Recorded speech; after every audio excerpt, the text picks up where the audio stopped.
Alder Martin said she might be late for the meeting, so we are expecting her, but she might be a little late.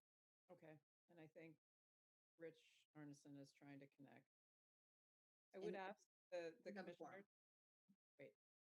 I would ask the commissioners, especially during the roll call and in general, to please turn on your camera, which would be now. Yes. And also, there's someone in the attendee list named Refine Jennifer. I'm assuming that means is a reference to Jennifer Street, or I don't know. Anyways, we don't have anyone listed as that wishing to speak, so you know. So if you are wishing to speak and have registered, please exit and come back in the name you registered. Thank you. Maurice are they able to start their video themselves, or is it blocked by chance? Yeah, it looks like Maurice has his Mr. hand. Taylor has his hand up.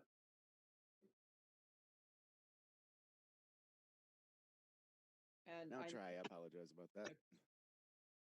Now you should all be able to. All right, I've been trying for a couple of minutes. Sorry. And I apologize, Maurice. I didn't see your hand raised either. Thank you. No problem. It kept blocking me for some reason, but I'll go mute here. Okay. All right. It is 5:01 p.m. and I want to call the virtual meeting of the Landmarks Commission for Monday, August 17th, 2020 to order. Our first item on the agenda is the roll call. Ms. Bailey, would you mind doing the honor, please, for the record? Sure. Anna Andrzejewski. Here. Catherine Kalashewski. Here. Maurice Taylor. Here. Dave McLean. Here. Richard Arneson. Here. Okay, thank you very much. All right, the first item is the approval of the minutes from our last meeting on July 13th, 2020. I'm sure all of you have read those closely, so I will entertain a motion on these.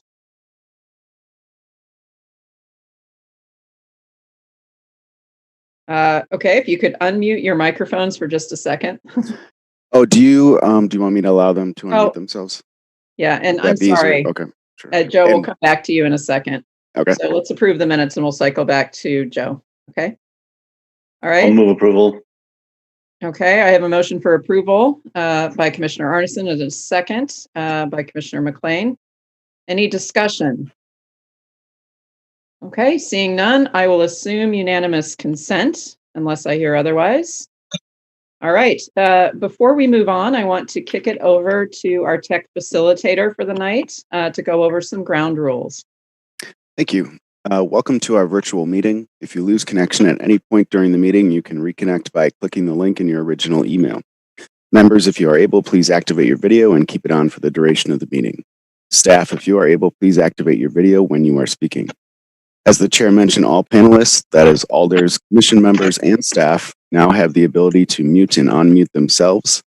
Commission members, please continue to use the raise hand feature when you'd like to be recognized to speak, questions, or request a roll call vote. Lowering your hand will take you out of the queue. I will also add to that, after you're done speaking, please remember to mute yourself. Members of the public who have registered to speak, the name you entered in Zoom must match the name you entered in registration. You will remain muted until called upon. The clerk will tell you when your time is up. After speaking, a member of the body may ask you a question. If you need to share documentation with the body, please send it to the email listed on today's agenda. Chair, the floor is yours. Okay, thank you very much. We're still new to this format, so thank you very much for letting me go out of order. Our next item on the agenda is the Landmarks Commission public comment period. Ms. Bailey, are there any registrants that wish to speak to an item by way of public comment that's not on the agenda? We currently do not have any registrations for that agenda item. Okay, thank you. The next item is disclosures and recusals, at which point members of the body should make any required disclosures or recusals under the city's ethics code. All right, seeing no raised hands, we'll move on to our public hearing items. As we do so, I'm pleased to say that, and this is the first time, I think, well, second time perhaps that we've done this, that it is becoming the practice of the Landmarks Commission to remove from the agenda items on which the staff believes an application has had sufficient review to warrant approval, and all of the items placed upon it on which the applicant accepts the conditions. And there are no individuals that have registered to speak in opposition. So we're placing these items on a consent agenda, and we're going to address those now. If there are any members of the commission that have questions about any of these items, they can request separation if they would like that item to be considered separately and not on the consent agenda. Tonight, we have 4 items on the consent agenda. Again, we have, these have received from the chair of, from Ms. Bailey, the recommendation is to approve them, and we have no registrants to speak on them. These items today are items 3, Legistar 61540, item 4, 61545, item 5, Legistar 61542, and item 7, Legistar 61590. And all of these are projects in the 6th Aldermanic District. Ms. Bailey, are those the correct items on the consent agenda? That is correct. Okay.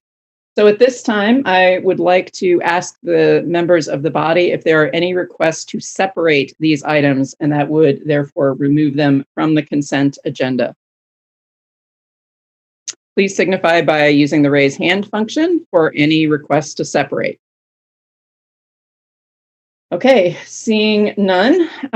Ms. Bailey, are there any registrants for any of the items on the consent agenda? There is no one registered in opposition of any of these agenda items. Okay. With that all being said, I will entertain a motion. Please use the raise hand function from members of the commission to approve the consent agenda. It will need to be approved. We'll need to make a motion to approve, have a second, and then a vote. So I'll entertain a motion to approve. All right, Ms. Kalashevsky, I'm trying to unmute you.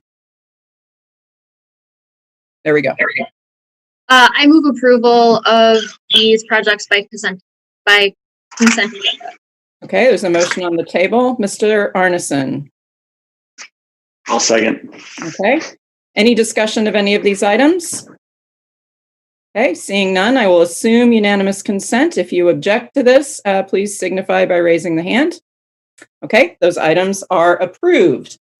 So now we will move back to item number 2, Legistar 59708, a project at 821 William Street involving a demolition of an existing commercial structure, construction of a new 3-story mixed-use structure, and the land combination in the 3rd Lake Ridge Historic District, again, in the 6th Aldermanic District. And I'll turn it over to Ms. Bailey for a presentation.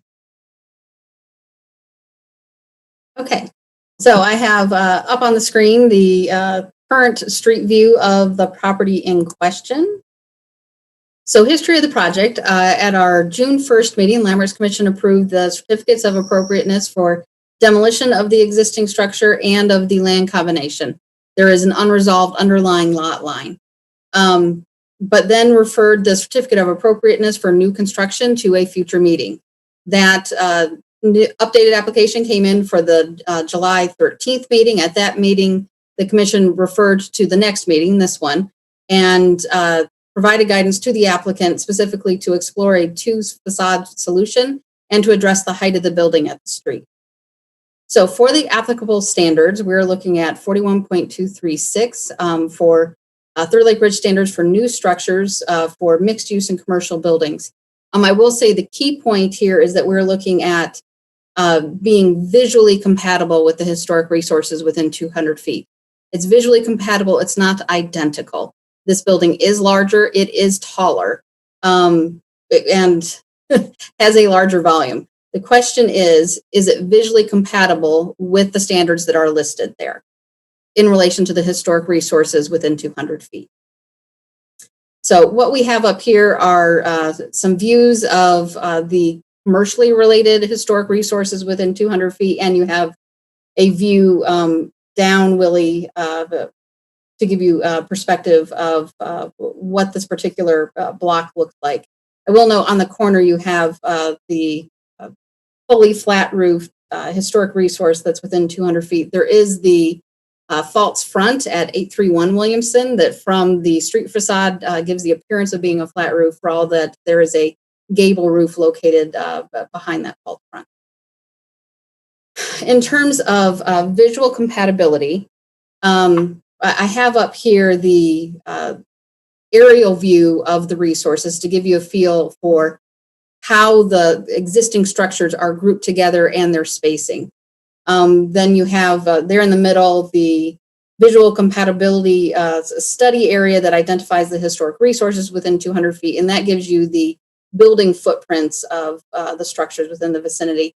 And then on the far right of the screen, we have the current proposed footprint of the new building with the two street facade solution. Here we have, and we had this at last month's review for looking at the locations of structures historically on this particular block.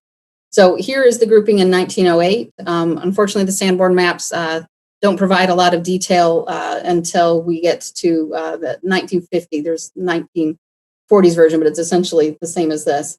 But so here you see the groupings of the structures that historically were in this stretch of the district. So here is the updated proposal. You'll see there is a commercial side and an apartment side. For the commercial side, there is a two-story street facade projecting bay forward. There is a balcony located up above that that is mostly screened behind the cornice, and then that goes up to the step-backed the third floor.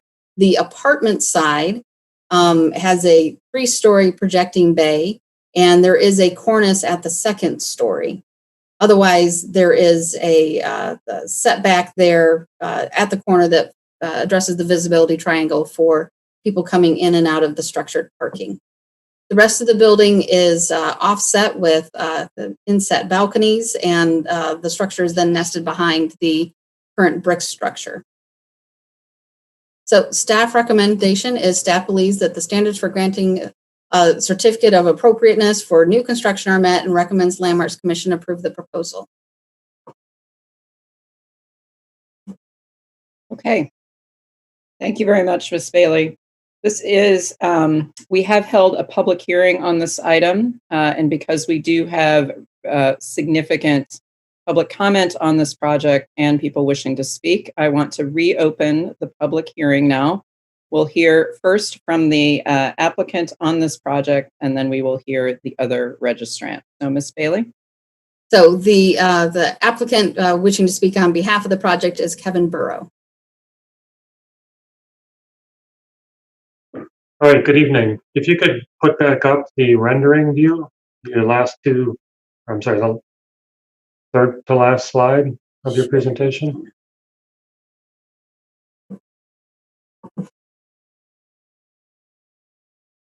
Yes, thank you. So basically, what we have done, based on the feedback we received at the last meeting, was study this facade in more detail and try and create a massing that is visually compatible. And to be successful with that, we've introduced a gap between the facade of 6 feet, which mimics a similar gap as was presented by Ms. Bailey in the adjacent historic resources, such that we now have the appearance of two separate facades, one being a two-story facade for the commercial building, which does have the third floor stepped back.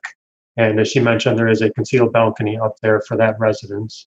And then the apartment facade is a three-story element, but here again, we've introduced a cornice element at the second floor level to basically provide the visual break in the facade and bring the massing down in that regards. Both of these facades are only 23 feet wide, which is very similar to all the historic resources in this area.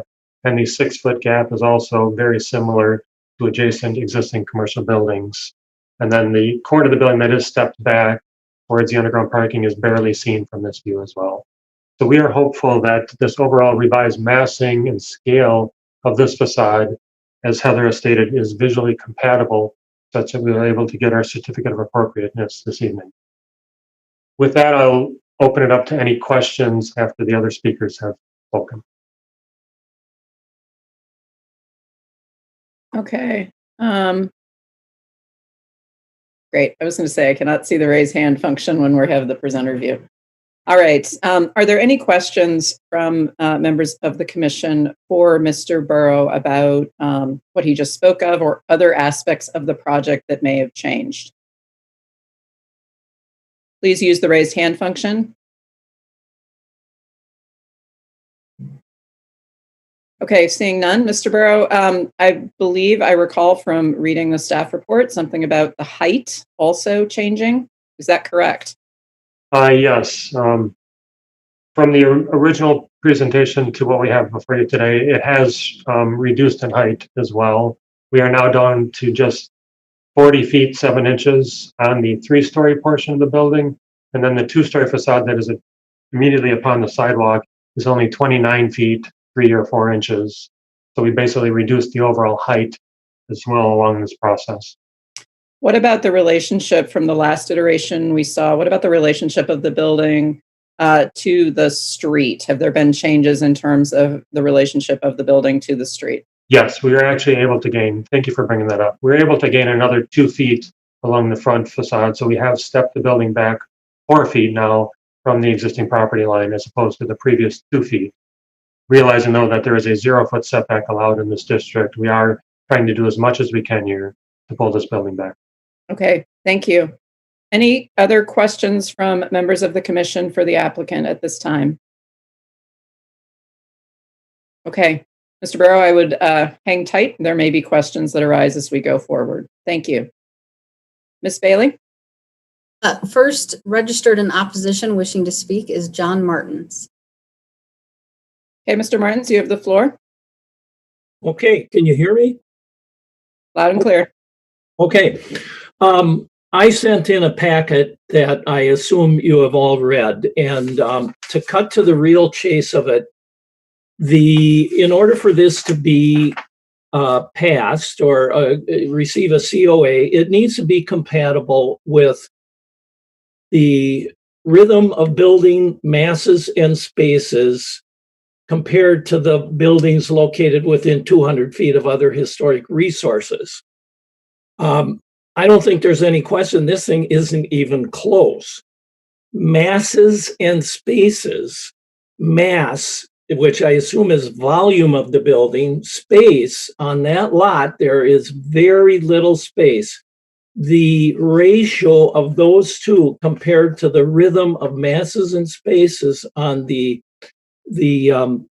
compatible buildings, or the historic resources within 200 feet, there is absolutely no comparison. This is grossly beyond any other ratio in that visually compatible or visually related area.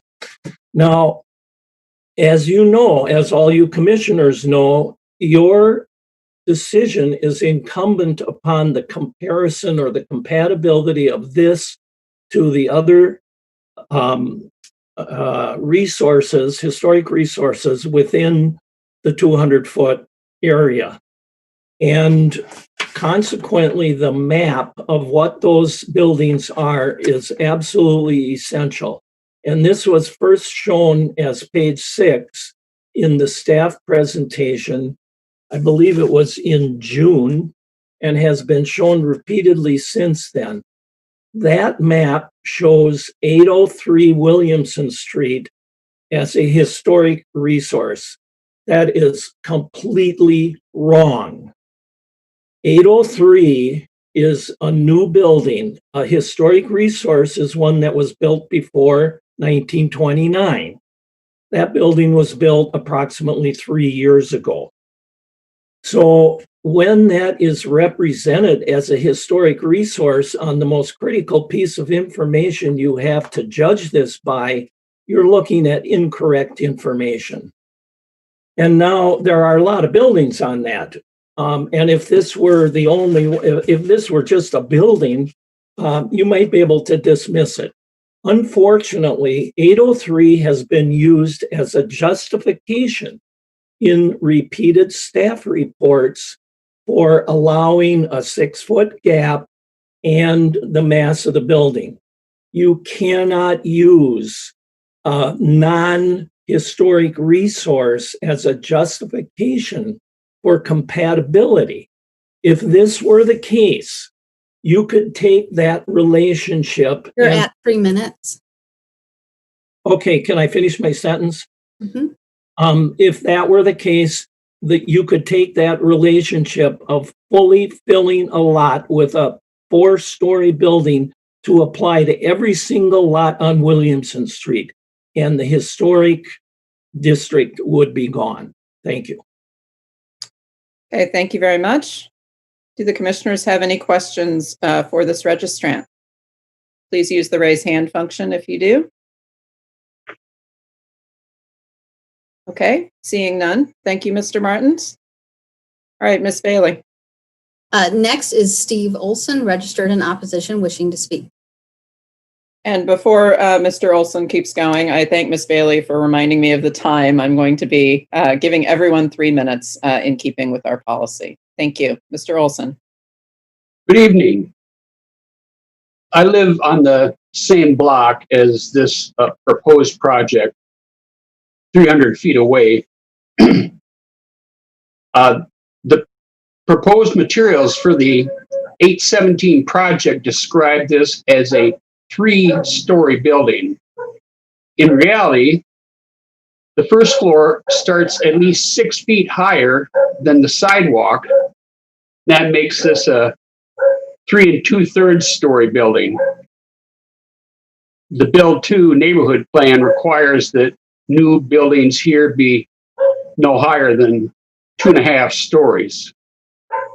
It's the spatial qualities of this building that most blatantly violate the visual compatibility standards of the Third Lake Ridge Historic District. Gross volume, scale, height, and lot coverage.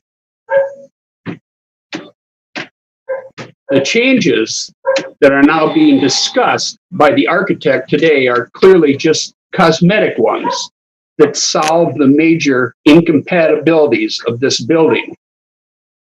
We learned something interesting when the city last week posted an incorrect set of drawings for the project at the landmark page, Legistar page. The drawings show the recent adjustments for the facade that we're seeing today, but the drawings were dated June 1st. That incorrect set of drawings was taken down and the correct drawings put up. The facade configuration currently being shown had already been drawn up before the previous landmarks meeting of July 13th.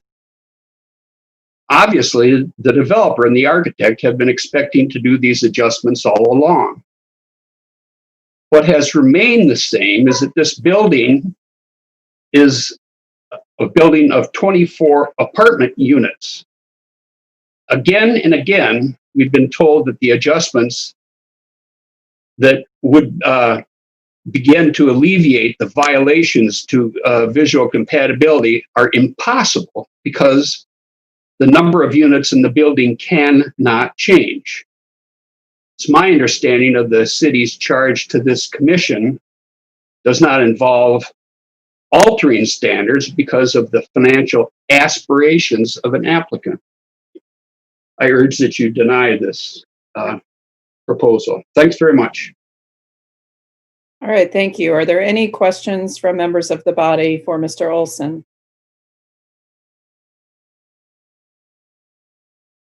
Okay, seeing none. Thank you. Ms. Bailey. Next, we have Rachel Bauer, registered in support, wishing to speak. Okay, Ms. Bauer, you have the floor. Good afternoon. Thank you for your time. I'm a resident at 825 Williamson Street. I'm familiar with the proposed project, and I absolutely support this building. I encourage the committee to recommend this project for approval. I disagree that the comments this building is grossly incompatible are viable. This building is compatible.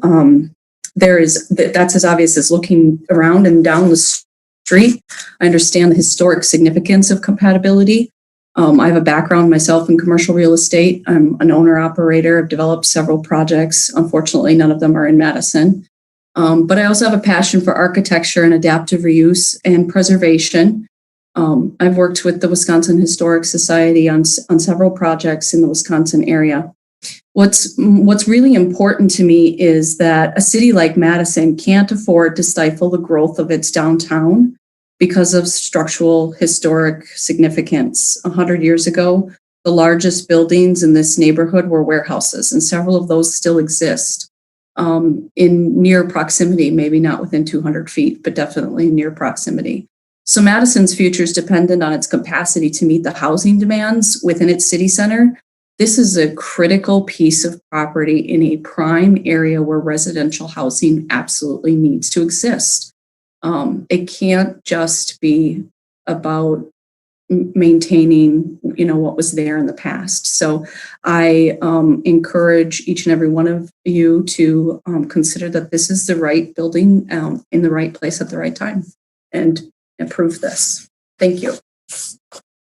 Thank you. Are there any questions that commissioners have for Ms. Bauer? All right, seeing none. Thank you. All right, Ms. Bailey. Next is Linda Leonard, registered in opposition, wishing to speak. All right, Ms. Leonards. Hello. I would like to make several comments. I did send in a letter, but I won't go through that again. Mr. Burow claimed that the setback was 4 feet from the property line. This is true, but that's because the city has required a 2-foot easement. The sidewalk is either going to be moved 2 feet is going to most likely be moved 2 feet onto the property line, either to widen the sidewalk or increase the terrace width. Therefore, there would still be the same presentation as you saw at the last meeting with respect to where the front facade meets the sidewalk. What is disturbing, though, too, is that these recessed areas have come forward by 2 feet. They used to be 8 feet back. They are now only 6 feet back. So it's bringing the rest of that mass 2 more feet forward towards the street. Mr. Burow said the gap, that this 6-foot wide recess is supposed to be similar to gaps between other historic resources. That's not on that side of the block. That's not true. It is true for between 803 and 805. 803 was almost to the lot line development by the same developer. And the only other place that happens is between one set of homes that are set back more than 10 feet from the sidewalk. For the most part, the gaps are anywhere from 10 to 30 feet. Mr. Burow said the height was down from the original presentation. That is true, but the height is the same as the Landmarks Commission saw a month ago when you had questions about it. Another commentator said in his letter that Landmarks approved a 4-story project at 739 Williamson. It was a 4-story project under the zoning code, and this one may well be a 4-story project too. But that, like this, when you look at it, is a 3.5-story project. And I have asked zoning whether this will count as a 4-story project several weeks ago, and I have not heard back from them yet. For 739 Williamson, the commission viewed the setback wings and the portion abutting the sidewalk as a single unit and viewed that as a segment. And for that, they had this green wall in between to really create a sense of space. There's nothing here that similarly creates a sense of space. So if you look at both sides, for this project, you're looking at one being 31 feet wide and one 23 feet wide, if you buy into the idea that a space is created. But it isn't an issue of math, it's an issue of visual compatibility. And if you look at the front-on photos on the last page of the applicant's materials, there really are not, in my view, any difference in the sense of mass. This is going to have a huge facade, about 2,200 square feet at the sidewalk, and that compares to existing historic resources. 3 minutes. Yes, we're at time. Can you wrap it up, please? Yes, the existing historic resources have a facade anywhere from a quarter to a third of what it is, from 670 to 825 square feet. Thank you. Thank you, Ms. Leonards. Do any commissioners have any questions for this registrant? Okay, seeing none. Thank you. All right, Ms. Bailey, do we have any further registrants on this item? We do. Gary Tipler, registered in opposition, wishing to speak. Okay, Mr. Tipler, you have the floor. All right, thank you. I would like to speak for just a moment and then share a few photographs that I took of the street front on that block, which I think will help to illustrate the scale and the buildings that you see on your map of the buildings within the viewshed of that property. So, but first I would like to say that it's the mass issue that I have the greatest problem with. The sheer volume of the building exceeds the zoning capacity in the build too. And if this is permitted, we're going to see a lot more of this happening. And if you probably recall, the function and one of the underlying purposes of the historic districts and the landmarks ordinance is to provide for certainty in changes to the district.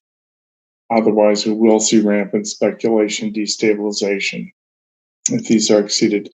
If I can, I'll show about 8 photographs showing the street front, and then I'll be done. Is that possible? If there are things you want to share, you need to email them. Oh, all right. But I can't do a flip screen. No, we don't allow attendees to share their screen. All right, thank you. Okay, I'd like to just note that Alder Martin has joined. Hello, Alder Martin. All right, are there any questions for Mr. Tipler about his testimony? Okay, seeing no raised hands. Thank you, Gary. Ms. Bailey. We have one final registrant wishing to speak. That is Scott Thornton, registered in support. Okay, Mr. Thornton, you have the floor for 3 minutes. Okay, thank you very much. And thank you to the Landmarks Commission for all the work that you do on this. I know it's not always easy, but I know that you are the experts on this, and I trust your decisions on it. I believe that the building that is proposed is visually compatible and would be a fine addition to that block of Williamson Street. You have a unique situation there where you have a building that's very incompatible now, and a surface parking lot, and this is going to be a huge improvement. I've been to many meetings about this project since it first started, and the developer has been very reactive to the comments coming in from the neighborhood, coming in from your prior meetings of the Landmarks Commission, and I appreciate the changes that they've made to the building. I've lived in the neighborhood for 20 years now, and I don't see a whole lot of buildings going up on that side of Williamson Street because most of the houses are still intact on there. But again, this is a unique property with a very incompatible building, and I urge you to approve Mr. Cook's proposal for this. It is a fine addition to our neighborhood, and I welcome it. Thank you. Okay, thank you. Do any members of the body have questions for Mr. Thornton? Okay, seeing none, thank you very much. Ms. Bailey. So the remaining registrants, we have Brandon Cook, registered in support, available to, not wishing to speak, but available to answer questions. Brandon Cook is the developer for the proposal. Also, we have Peter Wolf, registered in opposition, not wishing to speak, available to answer questions. Jeff Waldman, registered in support, not wishing to speak, but available to answer questions. Jeffrey Waldman, I'm going to assume that is the same person that has the same addresses. James Wilson, registered in opposition, not wishing to speak. Sharon Kilfoy, registered in opposition, not wishing to speak. Joy Newman, opposition, not wishing to speak. Pilar Gomez Ibanez, registered in opposition, not wishing to speak. Lee Mullenhoff, registered in opposition, not wishing to speak. Lee Morrison, opposition, not wishing to speak. Vaughn Brandt, opposition, not wishing to speak. Michael Engel, opposition, not wishing to speak. Tracy Ditzel, opposition, not wishing to speak. Lindsay Lee, support, not wishing to speak. John Coleman, opposition, not wishing to speak. Ross Winenberg, opposed, not wishing to speak. Mary Ann McBride, opposed, not wishing to speak. Eric Welch, support, not wishing to speak. Francis Ingebrigtsen, opposed, not wishing to speak. Jessica Wharton Wheeler, so in support, not wishing to speak. Those are the registrants. Okay. Thank you very much. I also just want to note before we close the public hearing that we received numerous written correspondence that has been made available to the commission since last week right up until the meeting. All right. Before I close the public hearing, just want to ask the commission one last time if they have any questions for the registrants. We'll have time to ask Ms. Bailey questions here in a second, but I want to make sure all questions have been answered before we close the hearing. Okay, seeing no little raised hands, I will go ahead and close the public hearing. A few items of clarification, and then we can begin our deliberations. I did want to remind the commission of a couple of things. First, that we've already approved the demolition and land combination. So what is before us today is specifically the COA to build the new 3-story, as it's identified here, mixed use structure. So there's one item left before us, and I just wanted to make sure people knew that. Secondly, our jurisdiction as the commission is limited to the standards that were presented in the staff report.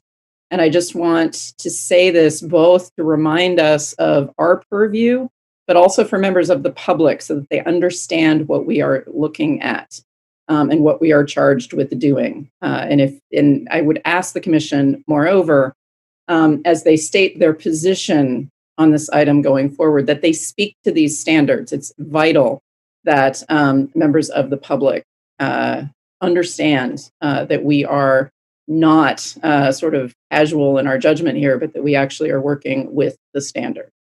Okay.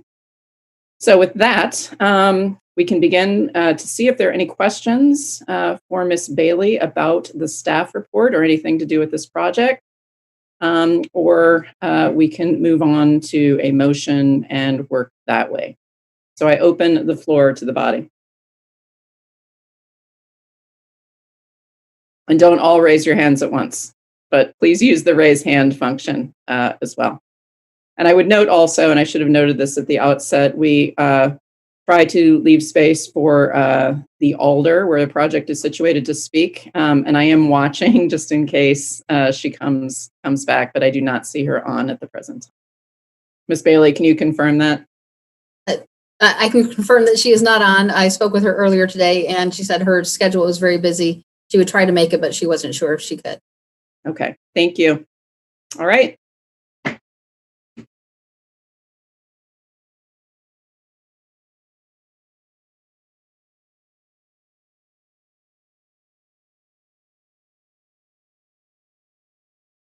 Usually this commission has a fairly free-flowing discussion of projects. This format doesn't necessarily lend itself to that, but we're trying. All right, Mr. Arneson, I think I unmuted you. Thank you. Ms. Bailey, could you put the standards up? While she's doing that, I just want to clarify, I did allow panelists to unmute themselves. So as soon as you call on them, they can just unmute. kind of Has moves everybody things got along a that? little bit. That would really help me because you bounce around quite a bit. Yeah, on so my you all screen. can unmute yourself once you're. Great. Thank you.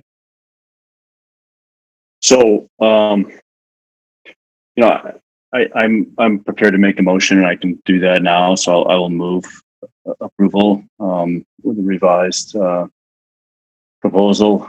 You know, I think with this project, it's been through a lot.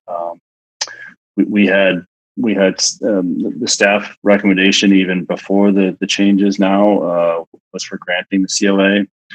I think they've done a great job in with a difficult task in the small site of breaking up the mass and creating the two facades. You know, I think that goes a good way towards helping with number C with the proportion rhythm of solids, etc., to voids in the street facade. I think they've done what they can with the height. So I think that, you know, it's not a perfect project. I think it's a good project. I think they've made their efforts, and they've been good efforts, and I'm ready to support it. So I will move approval. Okay.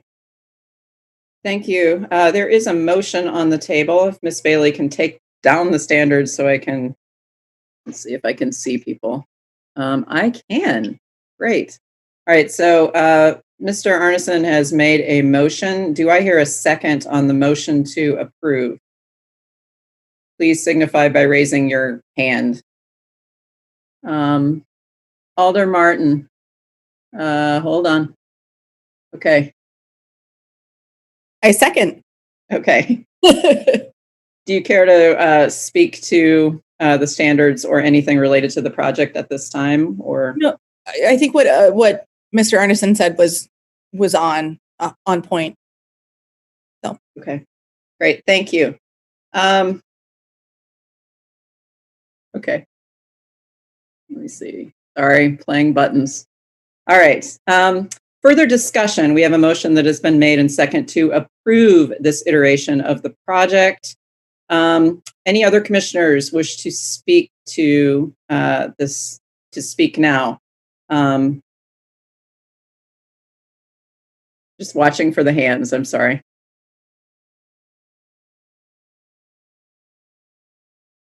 Again, reminding people, it helps everyone, members of the public, understand our charge and how seriously we take it when we do speak, specifically to the standards.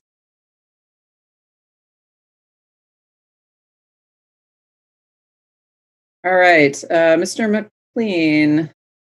Great. I agree with pretty much everything Rich has said as well. They did a nice job with the comments, coming back with their iteration. The overall gross volume still does bother me a bit, as it seems to be the sticking point with most everyone else that's spoken that opposes, obviously. But they did do a nice job with the street facade.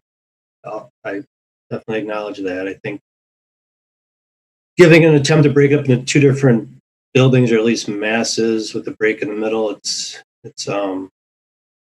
not as big as I think as maybe someone would like it, but I think it's still effective visually. I guess that breeds with wherever our standards went with rhythm of buildings, masses, and spaces with F. The design of the roof, we have some on that side, so I'm good with the flat roof. Materials. The materials are good.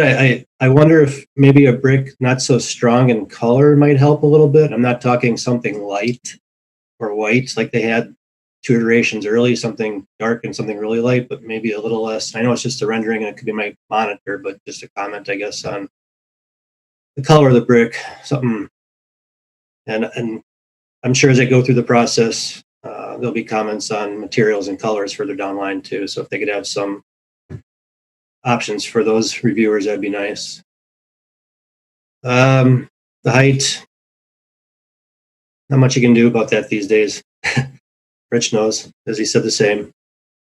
It's just back to the gross volume, and I will say they've done a nice job breaking the buildings visually up from front to back as well. And I know our purview is more street view, obviously. The back elevation bothers me, but again, I know it's not in our peer view. It's just that back pieces add so much to the building, and I'm sure that's probably the sticking point for most too. But the street facade looks nice. So I'm kind of hanging on the fence why I haven't been talking too much earlier than now, but so hopefully that'll spur something here. But I am curious though, with a site like this, now that's the size of it is, as it is, what would the options really be in a building volume?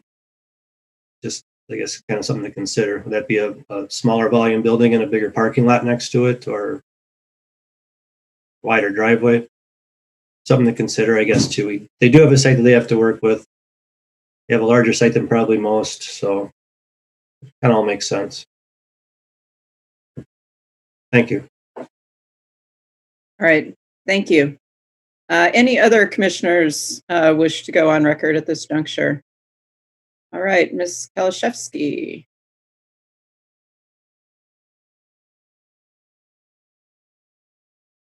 I'll let you unmute yourself. How's that?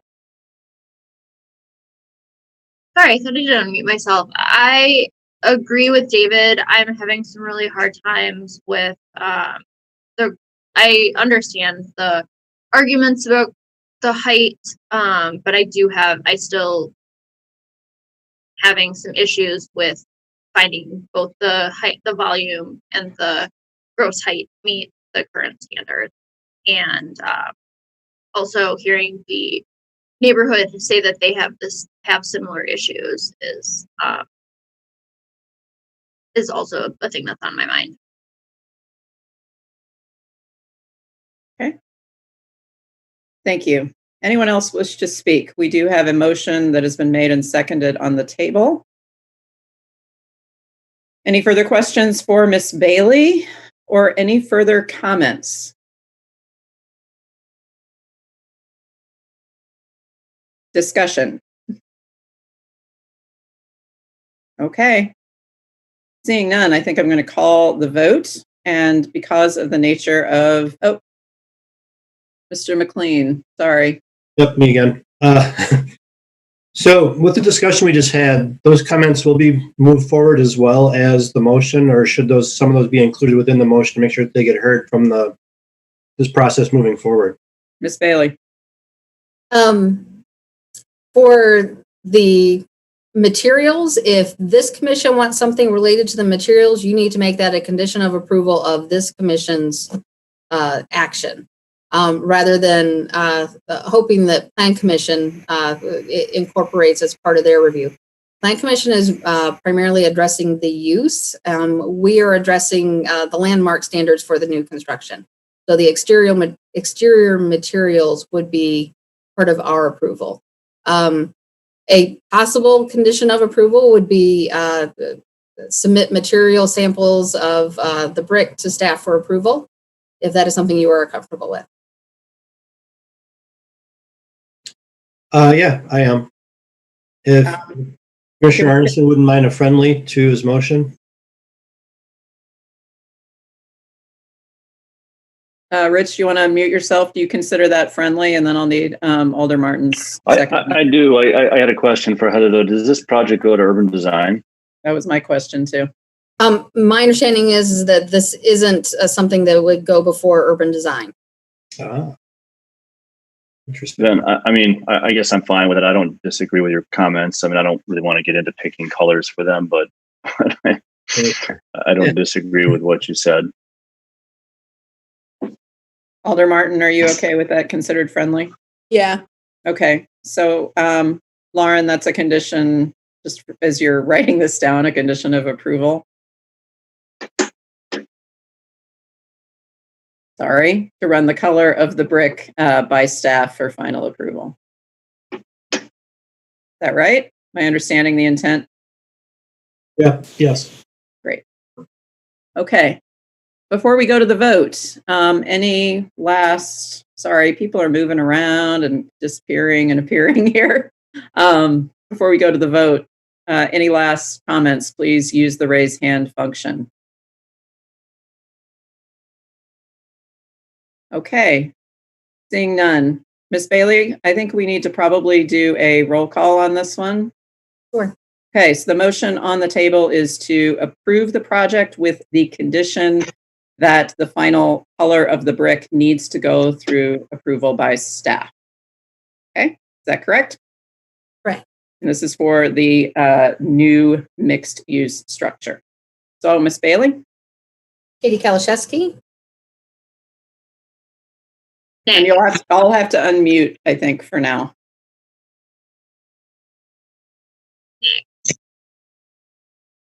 Maurice Taylor. Aye. Dave McLean. Aye. You said aye. Correct. Rich Arneson. Aye. Arvina Martin. Aye. 4 is needed for a passing vote, and there are 4 votes. Motion passes. Okay. Thank you to the commission. As one of the registrants said, it's a hard job being on Landmarks Commission, and these projects that come before us can be challenging. So I thank everyone for seeing this through, taking it seriously, and thank also members of the public for coming in to testify in this virtual format, which we all love. Okay, thank you. Our next item on the agenda, a reminder, we approved many items under the public hearing 3, 4, and 5 by consent earlier, is a request for a certificate of appropriateness. This is item 6, Legistar 61543, a project 9, 11, and 15 Jennifer Street involving an exterior alteration, the replacement of a porch railing to a property in the Third Lake Ridge Historic District, the 6th Aldermanic District. Great, and I will turn it over to Ms. Bailey. This is not a public hearing item, but I believe we do have registrants, but first we'll hear a staff report. So what we have up on the screen is the Google Street View that shows what the porch railing looked like prior to the work of last year. And we are looking at the railing for what is essentially the balcony up on the roof of the first floor porch. So for history of the project, a year ago on August 20th, the staff administratively issued a certificate of appropriateness to replace the existing balcony railing. However, the work that was completed differed from what was approved, and staff recommended if the applicant would like to do something different than what was approved, that they could file an application to the Landmarks Commission to approve that work, and the applicant has done so. So for the applicable standards, we're looking at 41.239 standards. I'm sorry, I shouldn't say new structures. Should be standards for alterations to existing structures residential. And so we are primarily looking at compatibility with historic resources within 200 feet with the rhythm of masses and spaces, and that has to do with the way that the railing is broken up. But also alterations to street facades, and this is on a street facade, shall retain the original existing historical proportion of rhythm of solids and voids, and a railing does provide a rhythm of solids and voids. And alterations for the street facades shall, any existing structure shall retain the original or existing historic materials. Now, I don't know how historic any of the materials for that railing were. The metal railing stretch in between the newel posts, I would say was likely an alteration outside of the period of significance. The posts themselves, though, look like they had undergone some evolution over time. And even with that, I would question if they were original to what had been there. But those are gone. So what we have up here on the screen now is on the left-hand side, we have the plans that were submitted for the certificate of appropriateness last year. And then on the right-hand side, there is what was installed. So in the staff report, I talk about that there is currently a continuous railing. There's no, the posts don't have a cap on top. So there's just a smooth railing all the way across. And there really isn't a precedent for that, certainly in the vicinity. And I'd be hard pressed to find a historic resource in the district that has that. In addition, instead of the simple square balusters, the applicant introduced the decorative turned spindles, which are of a different pattern than what is on the railing down there on the first floor porch. but it also introduces a decorative element that can provide a false sense of history for all that is not specifically a standard that what we're talking about. For the resources within 200 feet, for the ones that the staff is citing, for the posts need to align up with the porch columns below. There is the rhythm of those posts lining up. The property that we have here on the left-hand side, 912 Jennifer Street, I certainly hope that that railing that's up there on the roof of the porch is simply for decorative purposes. We say that would not meet code for pedestrian use up at that level. But for 925 Jennifer Street, you have, it is the posts for the balcony are lining up with the porch posts down below. And again, they have the simple square balusters, not decorative spindles. The porch there on the far right side, 515 South Patterson, you might recognize the property. We relatively recently, maybe it was towards the end of last year. No, it was a little more than a year ago. We approved the modification of the decorative window to introduce a door. The porch that is installed there is a porch that was approved by the Landmarks Commission in the 1990s. But again, though, the stipulation was that the posts needed to align with the columns down below. The applicant provided examples of the two historic resources specifically within 200 feet that do not follow this pattern. So next door, 909 Jennifer, the posts do not align from the upper balcony with the porch down below. And you can see up close that there's still remnants of, there was an asymmetrical composition of the porch. And the railings there for the balcony do not align with that. For that project, it is a balcony that was installed without a certificate of appropriateness and without a building permit. So the preservation planner at the time retroactively approved it with the condition that the railing that had been installed be painted. And so you'll see that that railing is indeed painted. For the property on the right-hand side, 952, 954 Jennifer Street, that went through the Landmarks Commission approval. And the stipulation was that the posts for the balcony needed to align with the porch columns. But what was installed does not align. There was no inspection to look for compliance after the fact. So this is indeed an example of a historic resource that does not have the columns and the posts aligning. However, the Landmarks Commission made that a requirement. It didn't happen. So here we have some proposed modifications of the existing railing by the applicant. What we have on the left-hand side is the first option, which would introduce caps to the top of the existing posts, and that will deal with the continuous railing that is currently there. On the right-hand side, they are proposing to introduce decorative posts that would align with the columns, but still leave the structural posts in place.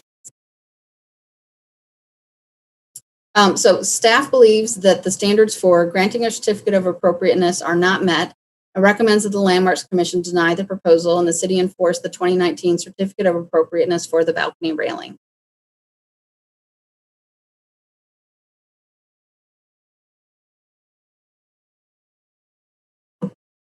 Okay. Thank you, Ms. Bailey. Do we have, I assume we have registrants for this item. I think we'll go to that first and then come back with questions in a bit. Certainly. So registered in support are the applicants, and they are Abby Davidson, Dave Drapak, and Paul Schechter.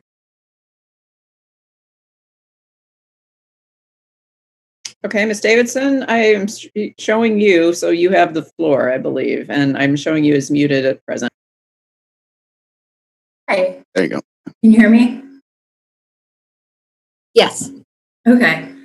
So basically what we're looking to do is to come up with something that does work for both historic purposes and for building code purposes. What we didn't know when we submitted for administrative approval back in last August is that there were a significant amount of structural issues with the existing setup. For example, the previous newels, which we knew were built up decorative columns and not structural, we discovered after demoing the EPDM that those newels were actually fastened into the deteriorated MDF underlayment, and they weren't actually tied into any joist underneath. They were basically, at the time, they were solely being held in place by the EPDM adhesive. And obviously this doesn't meet building codes. I could have kicked them off when I was standing on the roof. That's not especially safe. So they weren't in any condition to be rehabilitated. So knowing that, we knew that we did need to put some sort of post that would be structurally sound. To meet the building codes, it needs to have a 200-pound load at any point along the railing. So typically those would be no more than 6 feet apart for the post spacing. So that's one of the major obstacles that we discovered when trying to balance historic, what we'd hoped to do for the historic restoration of the railing, and what we actually found when needing to come up with something that was building code appropriate and structurally safe. Okay, thank you, Ms. Davidson. Do any members of the commission have any questions for this registrant? Okay, seeing none, Ms. Davidson, you might want to remain handy just in case questions arise moving forward. Ms. Bailey. Dave Drapek? Yeah, I don't see Dave Drapek in the attendee list. I do see Paul Schechter, though. He is listed to available to answer questions, but I certainly can allow him to speak if you'd like.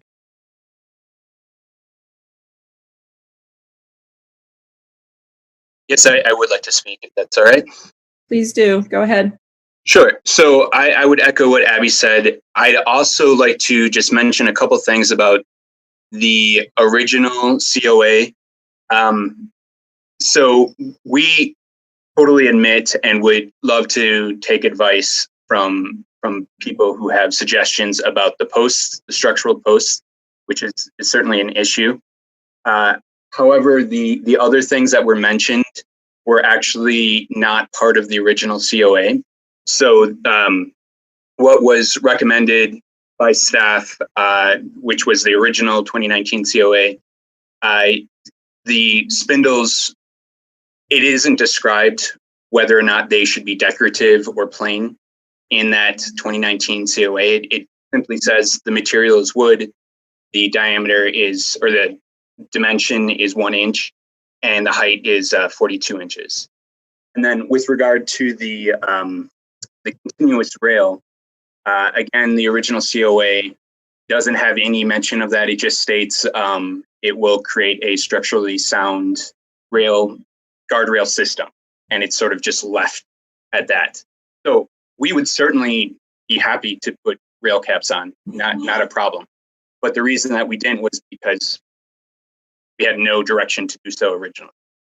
And then as for the posts, this is a bit of a challenge because the alignment with the vertical posts down below, they serve a different function. They're structural to hold up the second floor, and the posts on the second floor, the guardrail posts, are to take a lateral load pushing outwards.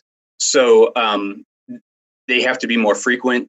Building code says no more than 6 feet apart, whereas bearing loads can be beefier and heavier and can be spanned 8 feet or 10 feet because, again, they're holding weight. They're not pushing laterally.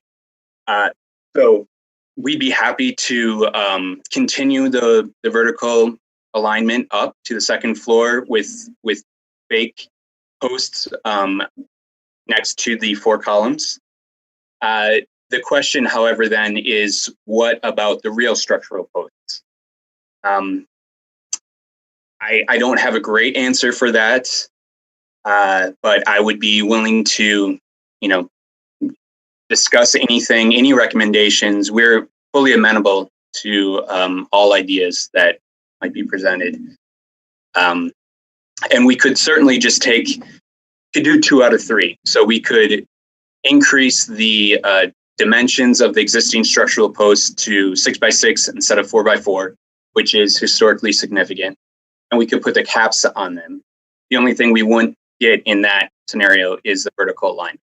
But I think that would align well with the character of the surrounding neighborhood. And we're certainly open to other suggestions as well. Okay, thank you very much. Do any, okay, Ms. Kalashevsky, you can unmute yourself. There you go. I do have a question just about your what you were talking about. You did submit a plan of what the railing was going to look like as part of your COA, correct? Yes. Okay, well, that's where Heather's getting the idea of what this was going to look like. You have to follow the plan you submitted. Just moving forward for your future submittals for anything you do on this house, anything you put in your plan that you give to the preservation planner, you should follow it. Thank you. You're right. And I think what happened was there was a disconnect. First of all, we fully admit that the posts are in the wrong place, 100%. Abby submitted the plan, Dave did the work, and I think there was a slight disconnect between what should happen if the joists are not aligned with where the plan said they should be. But again, we are happy to correct it. We're not asking. You'll note in our application, we actually proposed 3 different options. And if there's a 4th or a 5th, that's fine as well. Okay, any further questions for Mr. Schechter? Okay. Seeing none, thank you. Stay handy in case further questions arise, please. Ms. Bailey, any further registrants on this item? No. Okay. All right. So we have, Ms. Bailey, do you want to just quickly show those options again? I think that might, and I have a question because Mr. Schechter said there were 3, and I think I recall saying 2. So from the application, the first option is that the applicant asked for is to leave the railing as it currently stands. And so that's what you have there on the right-hand side of this image. The second option is to introduce caps to the existing posts. And so that's what we have on the left-hand side of this screen. The third proposal is to introduce decorative posts that would align with the columns down below, but leave the structural posts where they are currently located. I ask another question. The spindles we work with what we got. Is that correct? That is what they are proposing. Okay. Thank you. Do any commissioners have any questions about the options before us at this juncture? Mr. McLean, can you unmute yourself?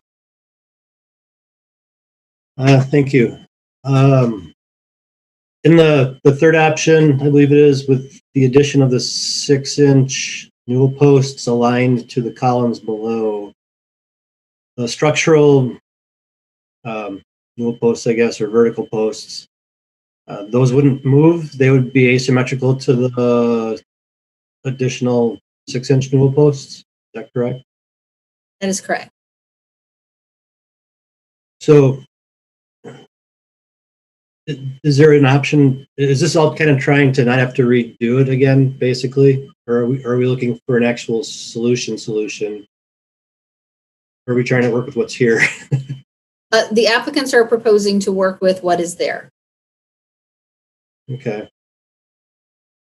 All right. I'd be curious to hear others. Thank you. All right, Ms. Bailey, I think you can take it down. Mr. Taylor, if you unmute yourself. I was trying to ask Ms. Bailey what what was the biggest difference from what the COA was from 2019 to what they're asking for today? Sorry, let me go back to your screen again. Okay, so go back up to, okay, so on the left-hand side are the plans that were submitted for the COA that was approved. And so it was to reuse the existing newel posts and introduce a wood railing in between with wood balusters. But what was installed was a continuous railing, no caps on the posts. The existing newel posts were removed. And instead of square balusters, which I made an assumption there, that's on me. But instead of balusters, we got turned spindles, and that was unexpected.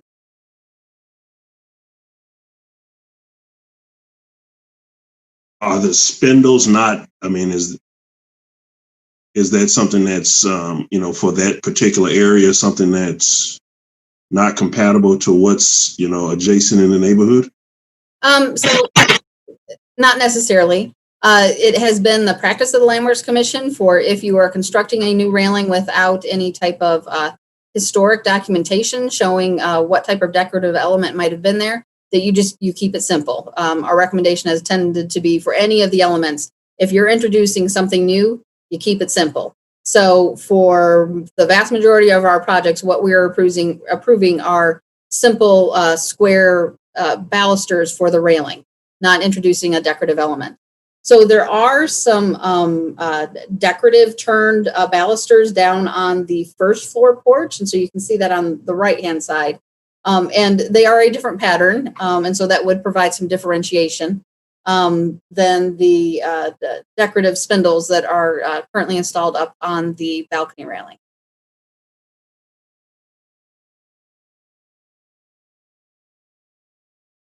Okay, thank you, Ms. Bailey. You're welcome.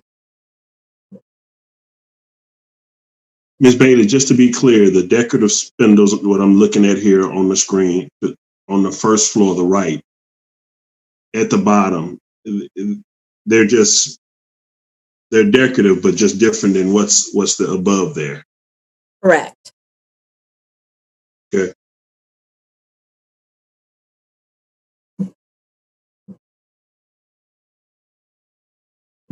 I would just point commissioners, I know it's hard in this virtual format, but to the staff report. Mr. Taylor, this partly answers your question.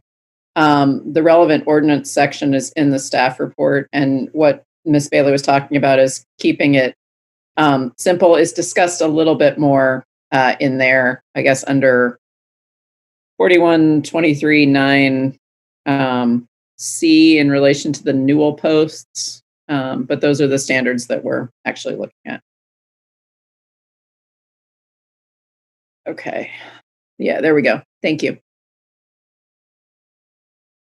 Okay, looking over to see if there are any more raised hands. Any further questions for Ms. Bailey or discussion in general of the options before us? So as I see it, we have several options. One is to come up with one of these. Alder Martin, sorry. No, that's okay. I just wanted to apologize. My internet was being particular, and so I'm sorry that I disappeared for a second, but I'm back. Okay, great. And I didn't notice because we were sharing a screen, so sorry about that. Nope. But do you have any questions for Ms. Bailey about the project? If not, I'll sum up where we're at. And okay, so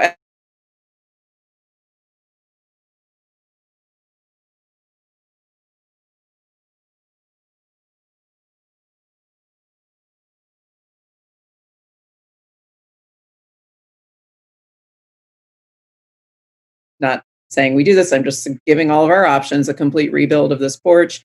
And then there are a few other sort of solutions with that. Speaking to Mr. Taylor's questions a second ago, there's several issues. One has to do with the spindles. One has to do with the alignment of the newel posts. And then there's differentiating the newel posts and the continuous rail with caps or some sort of taller appearance at the top. So there's a myriad of issues here that we have to address. So if anyone is considering a motion on this item, I would ask that you please speak to all elements of this. All that being said, I imagine there may be additional questions or points of clarification for Ms. Bailey as you think about crafting a motion.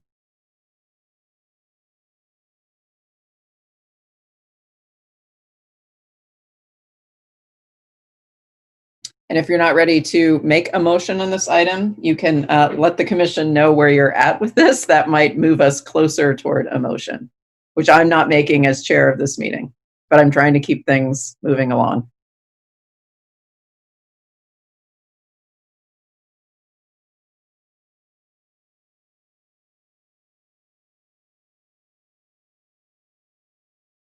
All right, Mr. McLean, you're the winner. Unmute and speak, please. Yeah. Feel for them a little bit, because if anything they do as far as moving posts means re-roofing a little bit as well, so there's that. But it is very disappointing, yeah, that they kind of went all on their own and against plan. And quite frankly, I'm kind of a little torn between just letting it be as it is, again, because it's not historic to begin with, and it definitely clearly identifies itself as such in this sense, in kind of a obvious sort of way. So I'm kind of leaning and just addressing the verticals as they are relative to the top rail, breaking up the top rail. Don't know why. Maybe it's an easy Monday. But I just think of the re-roofing and stuff to move posts around. So that's where I'm thinking. Not that they can't do it. I'm assuming it's an EPDM roof, so it's probably not that hard to cut and patch anyways, but still. Okay. So, all right. Next. I have a question that your comments raised for me, Ms. Bailey. In terms of making a motion on this item, your staff recommendation was to reject, correct? If I'm correct, to reject the proposal and any of those three alternatives, be it leave it as is, option 2 was to add caps, and then option 3 was to introduce new newel posts that would align but leave the rest of the railing as is. But to deny the request and enforce the existing COA from 2019. So I imagine commissioners may have questions about how to craft that. Mr. Taylor? I do. I mean, I'm interested to hear what is Ms. Bailey thinking that's going to look like? Is that demoing of everything they've done so far? It would involve demoing the existing railing, yes. How far off is it from the spindles on the top than the spindles on the first floor? Am I not? Let me just look at this closer here. Sure. Let me go back to sharing. Okay, so that was what it looked like. And we get down to, this is where it is now. So what you have on the right-hand side of the screen is what was installed. And so you have the plans on the left-hand side to show the way it had been proposed. And option 2 for them was going to be to go back and replace the posts that they'd done with posts that were compatible with what was for the existing COA. So option 2 is to add caps to the existing posts. And so that's what we have here on the left-hand side. And that will break up that continuous railing. Option 3 is to leave the existing but introduce new newels that would then have the caps that extend up above the railing and have basically these 2 posts here in the middle that would align with the columns down below.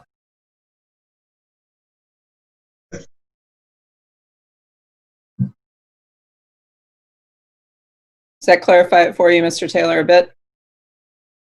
I'm getting there. Okay. I'm getting there. Okay.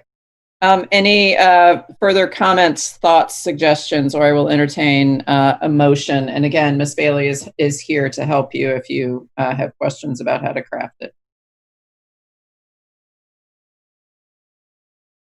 All right, Mr. Arneson. I don't like any of the options a whole lot, but if I were to choose and without having them rebuild the whole thing, I would just put the caps on the existing newels. I think adding the thicker ones above the existing columns makes it look worse. Just my opinion. Okay. Mr. McLean, did I see your hand up as well? Yeah, you did, just for a brief moment there. I was thinking about, the what was existing, and as they mentioned, those square newels probably weren't original if they were just flashed into the roof. And looking at it, they looked a little odd also, to be honest. So there's no loss of the original fabric. I would probably gamble on that. I don't gamble often. But I think they could have still aligned the posts that they had in their drawing and met the 6-foot dimension, as they did in their drawing, of course, as well. So I'm not sure why they deviated from it. And I'm kind of sitting in the rejection range, to be honest, for a number of reasons. I think, yeah. But it can be built to meet code. I guess my point is, as was originally designed and was asked for from city staff. So, okay. Thank you. Okay. Any further questions for Ms. Bailey? If not, I think we can work toward a motion, very confusing as it may be on this particular item. So reminding people that the recommendation of the staff report is that the standards for granting a COA are not met. And the recommendation is to deny the proposal and enforce the 2019 certificate of appropriateness with the drawing and specifications given then. So, Mr. McLean. I'll make that motion. Okay, there's a motion on the table. Do I have a second on that motion? Ms. Kalashevsky. I will second the motion. Okay, so there is a motion on the table to accept the staff recommendation that's been made and seconded. Is there any further discussion on this particular item?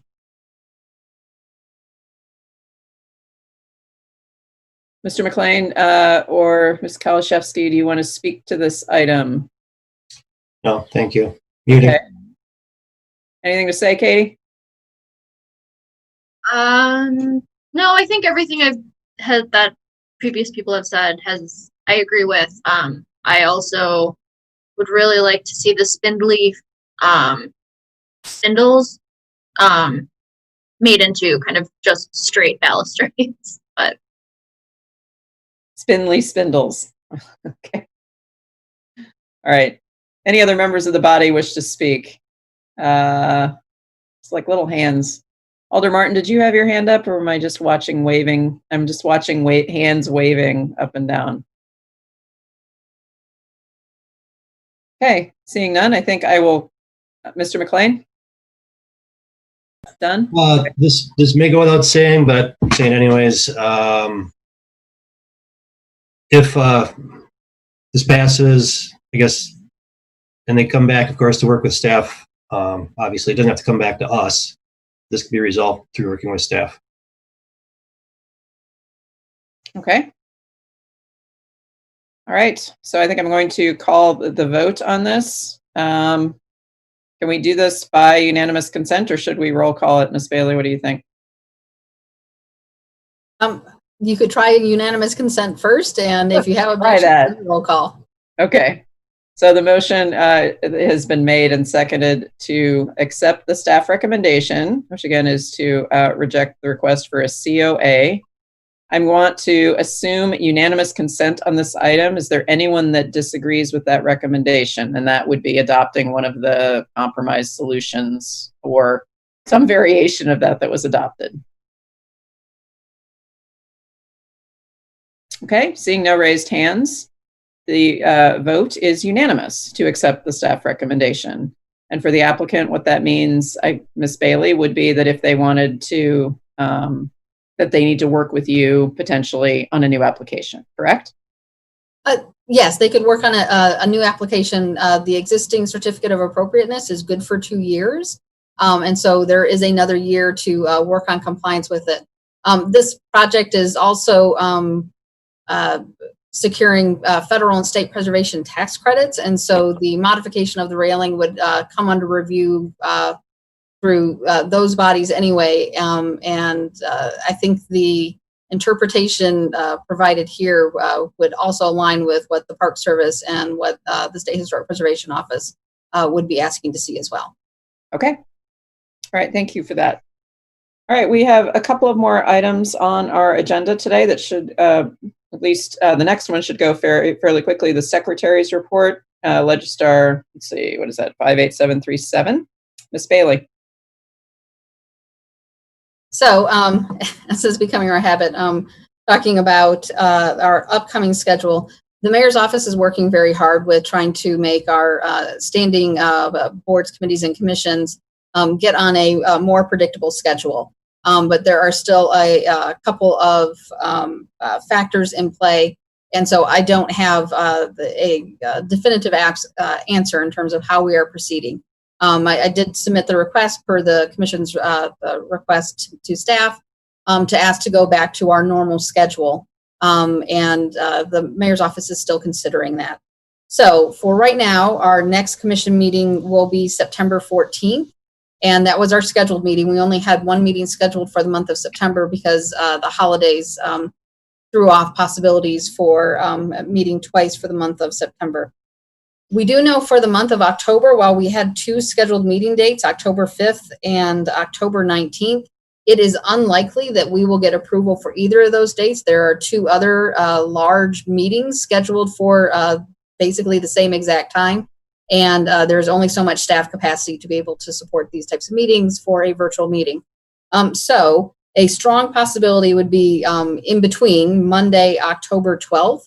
And so I would ask commission members to please pencil in October 12th. That is not approved by the mayor's office at the moment, but they are considering it. And I would ask everyone to check their schedules. It's really vital that we be in attendance. I would also ask, and I hate to say it, so far this is a shorter meeting, but these may be very long meetings because we are still at present compacting into 1 meeting per month, whereas we usually have 2. So if you anticipate not being able to make September 14th, or for now, I would say any of those October dates, please let Lauren or Heather know in advance so we can plan. Sound good? Okay. The next item, indeed the last item, is buildings proposed for demolition.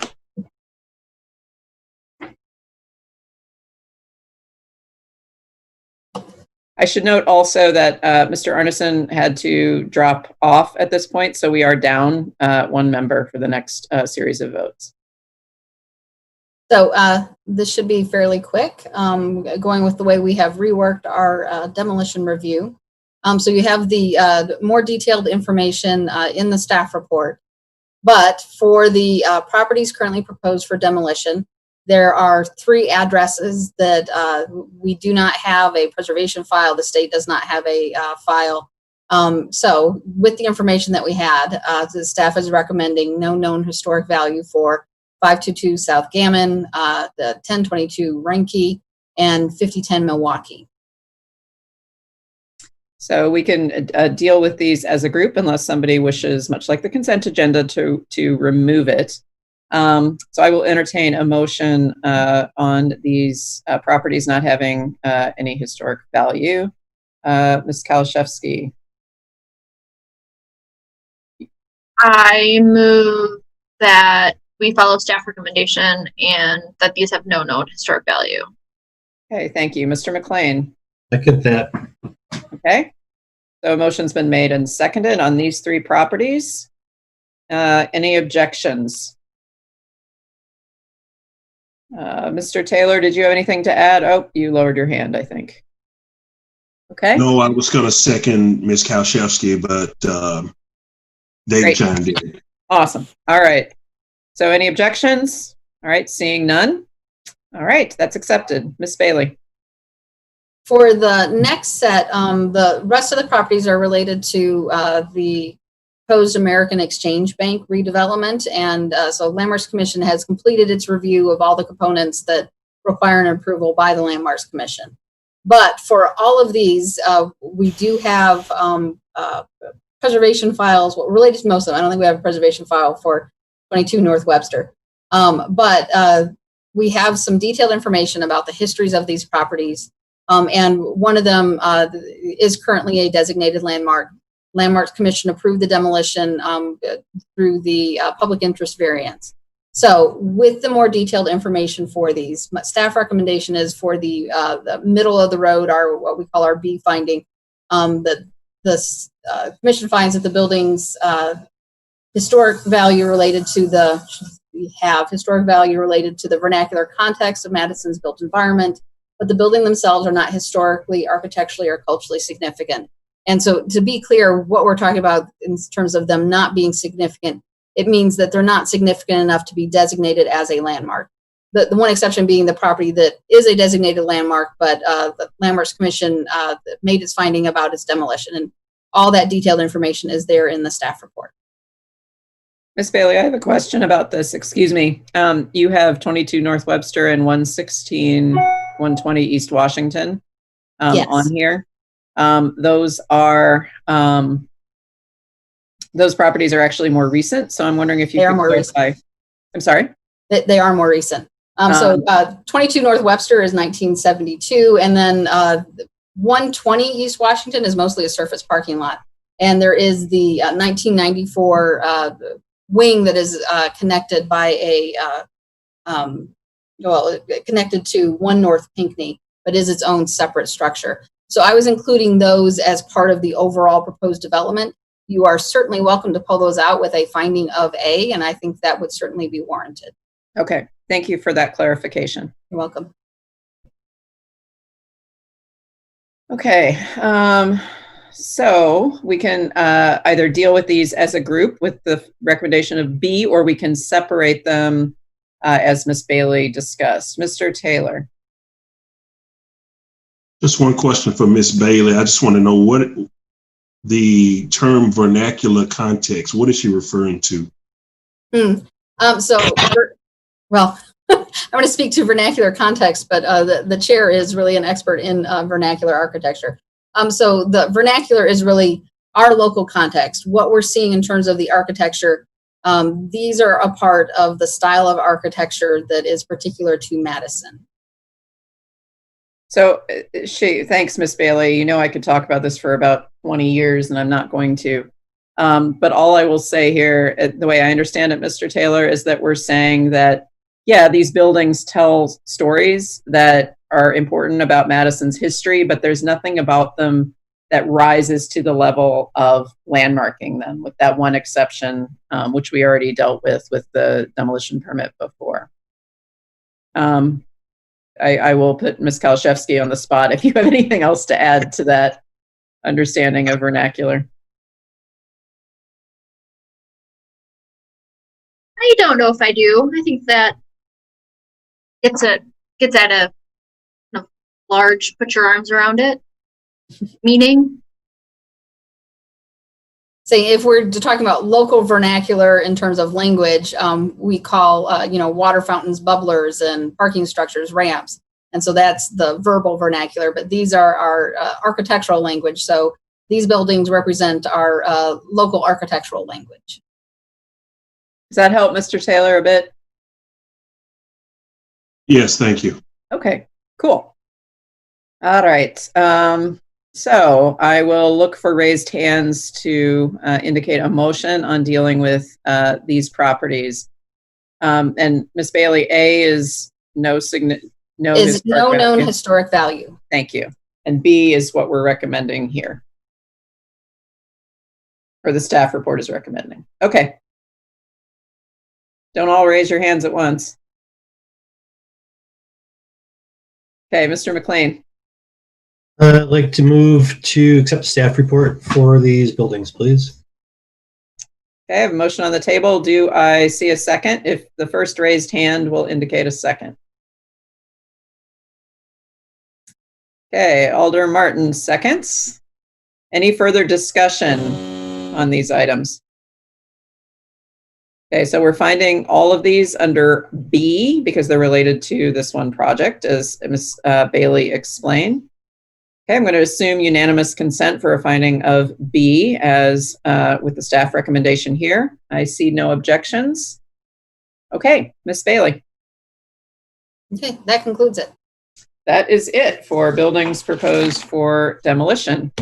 I believe that is it. I want to thank everyone for your time and also being concise tonight and speaking to the standards, which is always really helpful for the public. I will entertain a motion to adjourn. I'm looking for little hands. Ms. Kalashevsky moves to adjourn and Mr. McLean seconds. I assume there's no objection. I'm going to assume unanimous consent. And I want to thank everybody for their time. And thank you, Joe, for facilitating the tech tonight as well. Thank you, everyone. Thank you.